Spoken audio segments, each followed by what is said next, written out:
Hello students, last class में हमने study किया था बच्चे चार्ज, इलेक्ट्रिक चार्ज, जिसको हमने डिफाइन किया था। Charge is the property of a material by virtue of which it attracts to other objects, other bodies. साथ में हमने डिफाइन किया था बच्चे इलेक्ट्रिक फील्ड। कुछ फिनोमिना हमने चार्ज की प्रॉपर्टीज की फॉर्म में बताया था कि charges of same nature repel each other and charges of opposite nature, different nature attract to each other।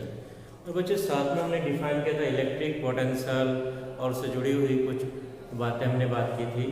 और आज इस वीडियो में हम बात करते हैं सबसे पहले इलेक्ट्रिक करंट। यहाँ बच्चे जब हमने अभी रिपीट किया कि चार्ज हमने किस फॉर्म में जनरेट किया था, वहाँ हमने बात की थी कि when two bodies rub to each other then electrons from one body to another body transferred। कुछ इलेक्ट्रॉन्स एक बॉडी से दूसरी बॉडी पर ट्रांसफर हो जाएंगे। और बच्चे जैसे कि आपको बताया जा चुका है, इलेक्ट्रॉन्स के ऊपर कैसा चार्ज कंसीडर किया गया, नेगेटिव चार्ज। तो बच्चे जिस बॉडी से इलेक्ट्रॉन्स ट्रांसफर हो जाते हैं दूसरी बॉडी पर, वो बॉडी रह जाती है पॉजिटिवली चार्ज, और जो बॉडी इलेक्ट्रॉन्स एक्सेप्ट कर लेती है वो हो जाती है हमारी नेगेटिवली चार्ज। अब बच्चे यहाँ चार्ज से रिलेटेड हमारी है डेफिनेशन इलेक्ट्रिक करंट। बच्चे जब भी वर्ड आ जाए करंट, इलेक्ट्रिक को अभी फिलहाल मैं हटा देता हूँ, फिलहाल मैं बात कर रहा हूँ करंट। तो करंट वर्ड का मीनिंग ही होता है मटेरियल विच इज फ्लोइंग। जब भी कोई मटेरियल फ्लो करने लगता है उसी को हम करंट कहते हैं। यहाँ अगर हम वर्ड इससे पहले लगा दें इलेक्ट्रिक, और जब बच्चे इलेक्ट्रिक वर्ड आ जाता है तब माइंड में आपके क्लिक करना चाहिए चार्ज, इलेक्ट्रिक चार्ज। तो यहाँ बच्चे चार्ज फ्लो करेगा। और स्टूडेंट्स एक और ध्यान रखिए, हमने पढ़े हैं दो तरह के materials, conductors and insulators. Conductors are those materials which allow to flow charges, जो चार्जेस को फ्लो होने में हेल्प करते हैं, मदद करते हैं। और सेकेंड टाइप के हमारे मटेरियल्स होते हैं insulators. Insulators are the materials in which charge cannot flow, current cannot flow, current flow नहीं हो सकती, चार्ज फ्लो नहीं हो सकता, उनको आप इंसुलेटर कहते हैं। और बच्चे चार्ज के फ्लो होने के लिए मीडियम मीन्स कंडक्टर की रिक्वायरमेंट होती है। Without any medium charge flow नहीं होता। चार्ज कहाँ फ्लो होगा? थ्रू कंडक्टर होगा। तो हम बच्चे बात कर सकते हैं इलेक्ट्रिक करंट की। क्या कहेंगे बच्चे? When charges flow through a conductor then it constitute a current, electric current. तब क्या बनती है? इलेक्ट्रिक करंट बन जाती है। और बच्चे अगर हम इसको क्वांटिटेटिवली डिफाइन करें, फॉर्मूले के फॉर्म में डिफाइन करें, तो हम क्या कहते हैं? The rate of flow of charge through a conductor is called electric current.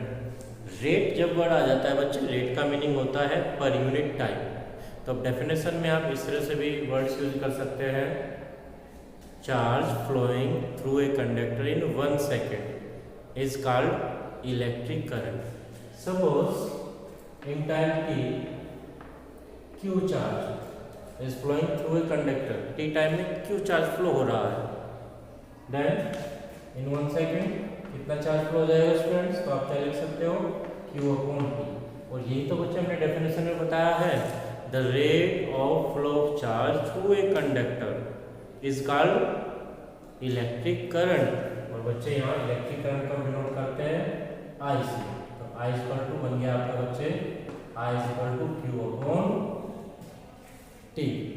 अब हम एक यूनिट बना देते हैं करंट के लिए, unit of electric current Q। Charge के रूप हमने आपको फर्स्ट वीडियो में बताया था कूलम। नीचे क्या बच्चे? Time, unit second. तो क्या यूनिट बन गई? Coulomb per second. और बच्चे SI यूनिट जो हमारी होती है इलेक्ट्रिक करंट के लिए, वो क्या डिफाइन करते हैं? एम्पियर।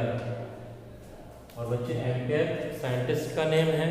तो जब आप यूनिट लिखेंगे, पूरा नेम लिखेंगे, तो स्मॉल लेटर्स का यूज करेंगे एम्पियर। और इसको अगर केवल सिंबल की फॉर्म में आपको डिनोट करना है तो क्या करेंगे? कैपिटल A यूज करेंगे।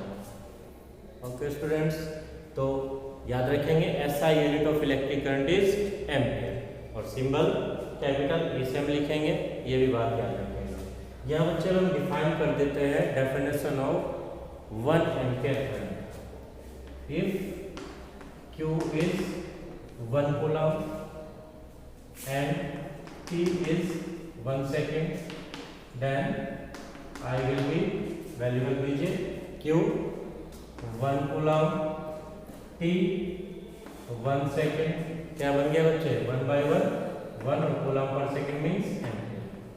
तो बच्चे आप क्या डिफाइन कर सकते हैं इलेक्ट्रिक करंट को? If 1 coulomb of charge flows through a conductor in 1 second, then current flowing in the conductor will be 1 ampere. अगर 1 कूलम चार्ज 1 सेकंड तक ही फ्लो होता है तो आप उसको क्या कहेंगे? कंडक्टर में 1 एम्पियर की करंट फ्लो हो गई। तो इस तरह से आप 1 एम्पियर की डेफिनेशन भी डिफाइन कर सकते हो। कई बार एग्जाम में पूछी भी जा सकती है बच्चे। ऐसे ही मैंने आपको लास्ट वीडियो में 1 वोल्ट पोटेंशियल डिफरेंस को भी डिफाइन कराया था। तो यहाँ पर हमारा डिफाइन हो गया 1 एम्पियर इलेक्ट्रिक करंट। और बच्चे ध्यान दीजिए, जैसे हमने कहा था किसी भी सर्किट में पोटेंशियल डिफरेंस को आप मेजर करने के लिए एक डिवाइस यूज करते हैं, दैट इज वोल्टमीटर। तो ऐसे ही किसी भी सर्किट में फ्लो होने वाली, किसी भी वायर में फ्लो होने वाली इलेक्ट्रिक करंट को आप मेजर करने के लिए कौन सी डिवाइस यूज करते हैं? That is ammeter. तो डिवाइस का क्या नाम होता है बच्चे? एमीटर। और देखिए बच्चे, इसको हम कैसे कनेक्ट करेंगे सर्किट के अंदर? सपोज ये हमारे पास कोई वायर है जिसमें से कोई करंट आई फ्लो हो रही है, ठीक है। अब आपको इस वायर में किसी पॉइंट पर करंट मेजर करनी है।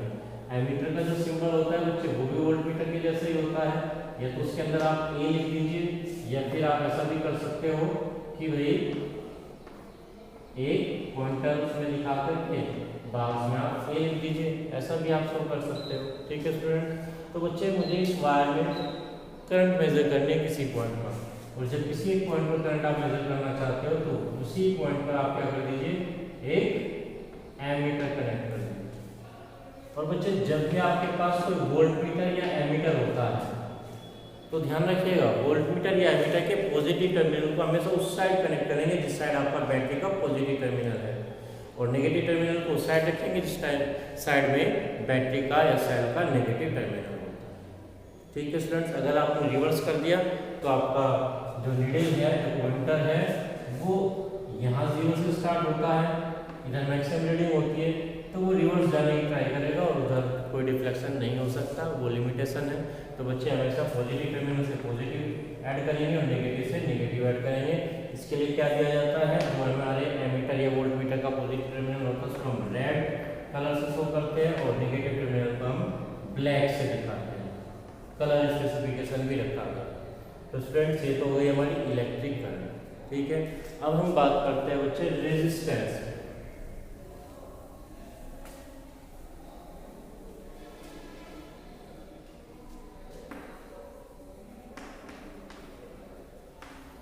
रेजिस्टेंस, इलेक्ट्रिकल रेजिस्टेंस भी आप इसको बोल सकते हो बच्चे। रेजिस्ट से बना है, ये क्या होता है? To oppose.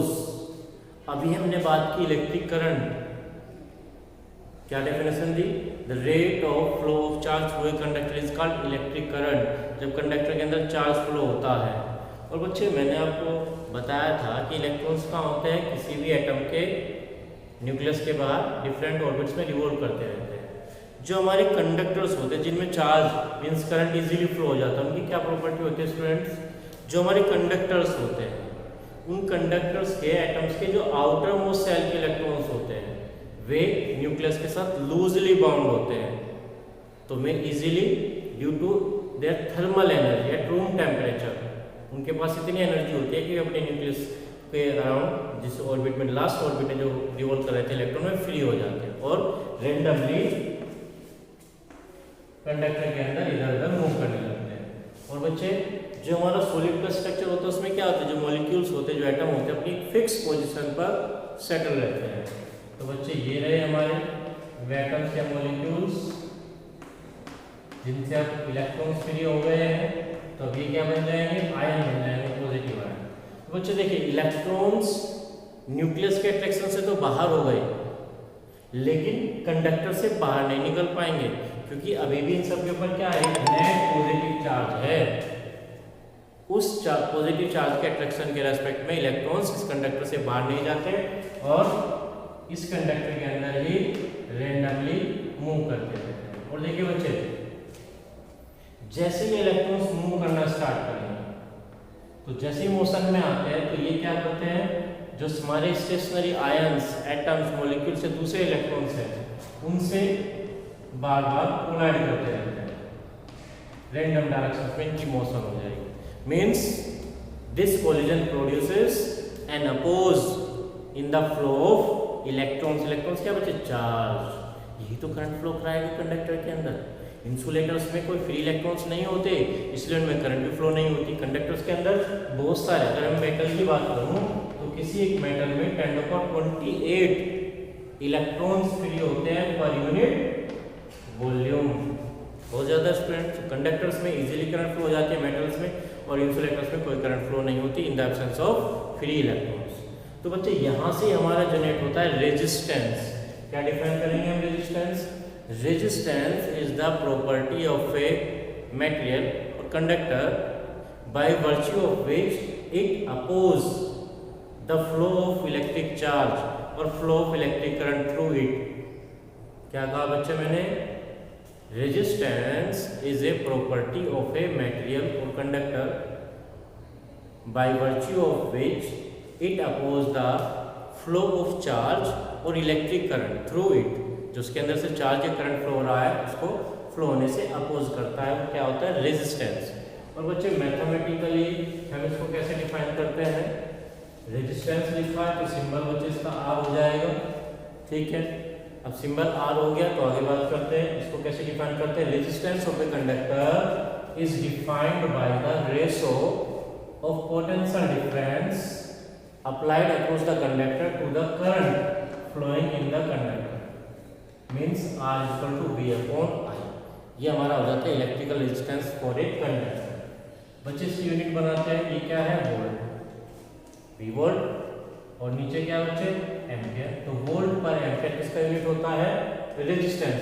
लेकिन SI यूनिट क्या हो जाती है बच्चे इसकी SI यूनिट होती है ओम। और सिंबल की फॉर्म में बच्चे इसको कैसे डिनोट करते हैं? सिंबल हम इसका लेते हैं ये omega.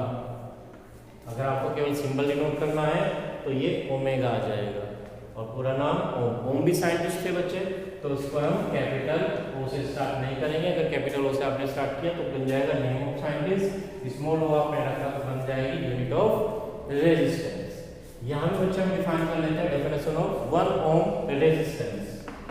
If V equal to 1 volt and I equal to 1 ampere, ठीक है। Then R equal to 1 volt upon 1 ampere equal to क्या बच गया बच्चे?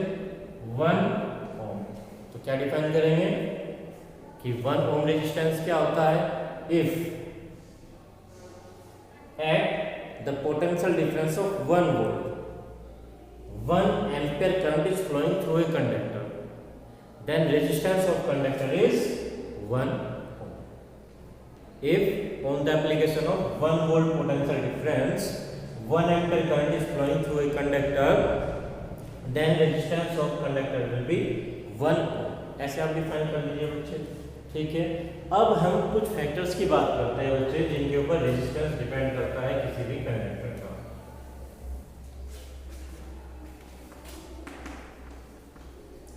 Factors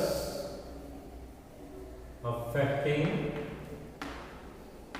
the resistance of a conductor, ठीक है स्टूडेंट। सपोज किन किन फैक्टर्स के ऊपर डिपेंड करता है? देखिए सपोज मेरे पास एक ही मेटल के 2 वायर्स हैं, क्रॉस सेक्शन एरिया में थिकनेस सेम है और लेंथ दोनों की डिफरेंट। मैंने कहा बच्चे रेजिस्टेंस कैसे जनरेट होता है कंडक्टर में? Due to the collision of electrons with stationary ions, molecules, atoms और अदर इलेक्ट्रॉन्स।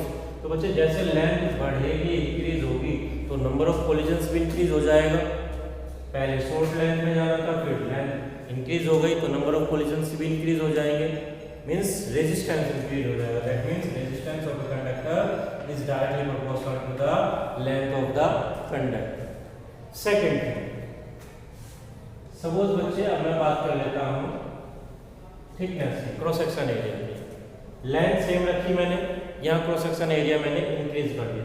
अब आप ऐसे बात कर लीजिए, सपोज सड़क पर एक सड़क हमारे पास कैसी है, कम विड्थ वाली है, दूसरी सड़क हमारे पास ज़्यादा विड्थ वाली है, ठीक है बच्चे। तो जब आप जाएंगे तो जब कम विड्थ वाली आपकी कम चौड़ाई वाली सड़क होगी वहाँ पर आपको चलने में क्या होगी, थोड़ी परेशानी होगी, क्योंकि उसी सड़क पे सभी जितने भी आपके ट्रांसपोर्ट व्हीकल्स है वो सब चलेंगे। और जब सड़क की थिकनेस विड्थ बढ़ जाएगी तो वहाँ पर ईजी से आप चल सकते हो। तो यहाँ भी इलेक्ट्रॉन्स बच्चे जब क्रॉस सेक्शन एरिया इंक्रीज हो जाएगा तो इलेक्ट्रॉन्स चलने में ईज फील करेंगे, मीन्स रेजिस्टेंस डिक्रीज हो जाएगा। That is resistance of a conductor is inversely proportional to the cross section area of the conductor. एक और फैक्टर है बच्चे नेचर ऑफ मटेरियल। अगर आप मटेरियल चेंज कर दे बच्चे, कभी आपने कॉपर यूज किया, एल्यूमिनियम यूज किया, आयरन यूज किया, तो जैसे आप मटेरियल चेंज कर देते हैं तो रेजिस्टेंस भी चेंज हो जाता है, means resistance of a conductor depends on its material. इन तीनों को आप कंबाइन कर दीजिए बच्चे, तो R is proportional to L upon A। Proportionality आ गई स्टूडेंट्स, तो इस प्रोपोर्शनलिटी को रिमूव करने के लिए हम कांस्टेंट ले लेते हैं rho L upon A, where rho is ए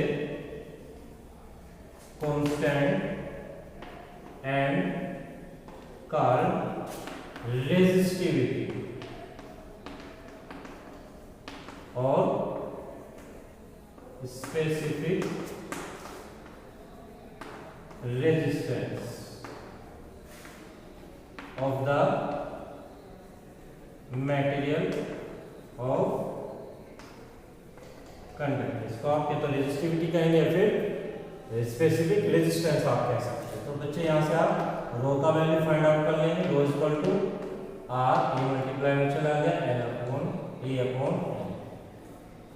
ये बन जाएगा। अब हम क्या करते हैं, नंबर 1 रो का यूनिट डिफाइन करते हैं, नंबर 2 और इसको डिफाइन करते हैं।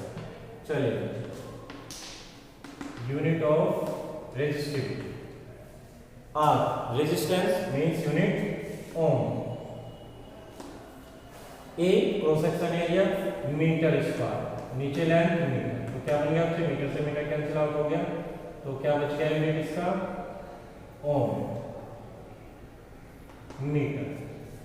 तो unit of resistivity is ohm metre. हम क्या सिस्टम में बन गई। अब बच्चे डिफाइन करते हैं, if A is equal to 1 metre square, L is equal to 1 metre, then rho is equal to A, then rho is equal to R 1/1 means that means क्या समझे आप, resistivity of a material is equal to the its resistance। क्या define करें बच्चे, करते हैं, resistivity of the material of a conductor is equal to its resistance of unit length and unit cross section area conductor। एक conductor आपने लिया जिसका length 1 metre है, यूनिट है, और क्रॉस सेक्शन एरिया भी 1 मीटर स्क्वायर, तो उसका जो भी रेजिस्टेंस आएगा उसके स्पेसिफिक रेजिस्टेंस रेजिस्टिविटी के इक्वल हो गया इन मैग्नीट्यूड, यूनिट नहीं केवल न्यूमेरिकल वैल्यू की बात कर रहे हो। तो क्या करते हैं बच्चे, एक बार और रिपीट करता हूँ, resistivity of the material of a conductor is equal to the resistance of a 1 metre, ये यूनिट आप कह लीजिए, of 1 metre and 1 metre square cross sectional area conductor. तो बच्चे इस तरह से आप डिफाइन कर सकते हैं। ये रेजिस्टिविटी का क्वेश्चन बड़ा इंपॉर्टेंट होता है बच्चे, किन फैक्टर्स के ऊपर रेजिस्टेंस डिपेंड करता है, ये बहुत ज़्यादा इंपॉर्टेंट है, इसको याद करके चलेंगे। ओके स्टूडेंट्स, नेक्स्ट वीडियो में हम बात करेंगे, बड़ा इंपॉर्टेंट रूल होगा ओम्स लॉ।